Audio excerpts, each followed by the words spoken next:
黑莓咧經常被列為超級水果，因為佢個抗氧化能力同埋營養密度咧，而俾好多營養學家咧廣為推崇噶。同時咧，黑莓花仲係一種好好嘅蜜源性植物。大家好，我係謝醫生。呢一期影片咧，我哋嚟講講黑莓。黑莓咧係視莓類植物，都稱為蘆莓，為薔薇科旋鈎子屬植物。佢原產於北美，係當今風靡歐美嘅第三代小果類果樹嘅重要成員。佢係最早用於藥用嘅水果之一。佢有好高嘅營養價值同埋藥用價值噶。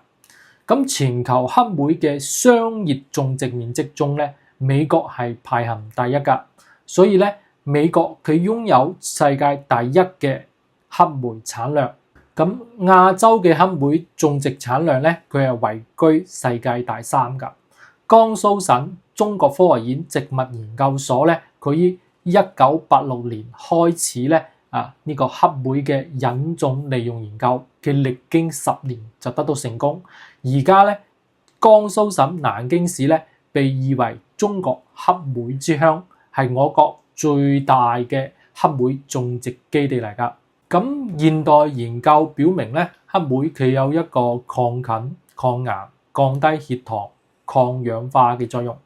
其實咧，早喺16世紀咧，黑莓果汁咧就喺歐洲被用嚟治療一啲口腔同埋眼睛嘅感染噶。咁有啲朋友可能佢會問，咁究竟我哋食用呢個黑莓對我哋身體有乜嘢益處咧？咁第一點，黑莓中嘅維生素 C 含量咧係藍莓嘅2倍。咁維生素 C 咧喺我哋人體中咧可發揮好多種重要嘅功能噶。佢有助於我哋增強免疫系統，保持我哋嘅心血管健康嘅，仲可以降低高血壓，同時咧改善我哋人體對飲食中鐵嘅吸收，降低貧血嘅危險噶。咁第二咧，黑莓中嘅纖維素含量咧係高於大多數嘅水果啊。咁黑莓大約100克裏邊咧就含有8克左右嘅纖維素啦，比2小杯呢個小麥咧佢中嘅纖維素含量咧仲要高嘅。佢有助於更好咁解決我哋咧人體25克纖維素嘅入需求量啦。咁纖維素咧對我哋嘅消化道健康咧係好重要嘅，佢有助於幫我哋保持一個健康嘅體重，同埋咧降低高膽固醇嘅。第三咧，黑莓富含單寧酸，單寧酸就係我哋平時講嘅油酸，佢係一種咧水溶性嘅多酚類物質。咁呢種多酚類物質咧係廣為人知嘅抗氧化劑同埋自由基清除劑噶。咁研究證實咧，單寧酸咧可抑制惡性細胞嘅代謝、增生、侵入、轉移，而且咧都有一個抗發炎嘅效果。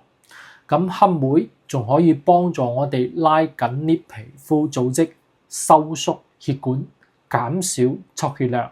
喺傳統嘅中醫藥裏邊咧，黑莓係一種咧傷口愈合藥嚟噶。咁第四咧，黑莓又富含抗氧化劑花青素噶。咁研究發現咧，花青素咧佢可以抑制呢啲腫瘤細胞生長嘅作用。另外咧，黑莓中咧仲含有一種叫做 C3G 嘅黃酮類化合物，佢可以有效咁治療一啲皮膚同埋呼吸道嘅惡性疾病噶。第五咧，黑莓所含嘅葉黃素咧可以防止呢個眼睛視眼膜斑點形成啦，同時可以預防一啲紫外線損傷我哋嘅眼睛啦。咁第6點咧就係我哋黑莓咧，佢係微量元素錳嘅極佳食物來源之一噶。咁一手抓嘅黑莓咧就可以滿足錳嘅入需求量嘅50%啦。咁錳咧係有助於我哋人體形成結締組織，對強壯急格都係至關重要噶。咁第7咧，黑莓中富含葉酸，葉酸喺健康細胞分裂同埋佢個生長過程中咧都發揮重要嘅作用嘅。所以孕婦可以多食一啲黑莓，降低一啲新生兒脊椎裂嘅側身結合呢啲出現嘅可能。雖然咧黑莓咧盛行於我哋西方國家嘅水果，但係咧如果按中醫嘅劃分咧，黑莓係屬於覆盆子類嘅中藥。從中醫嘅角度嚟講，黑莓有宣修之力，其自能補五臟之因。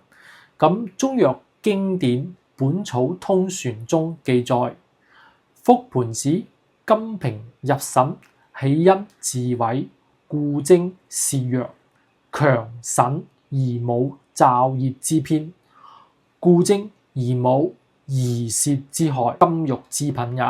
咁有啲朋友可能會問，血糖高或者有糖尿病嘅朋友食黑莓好定係唔好呢？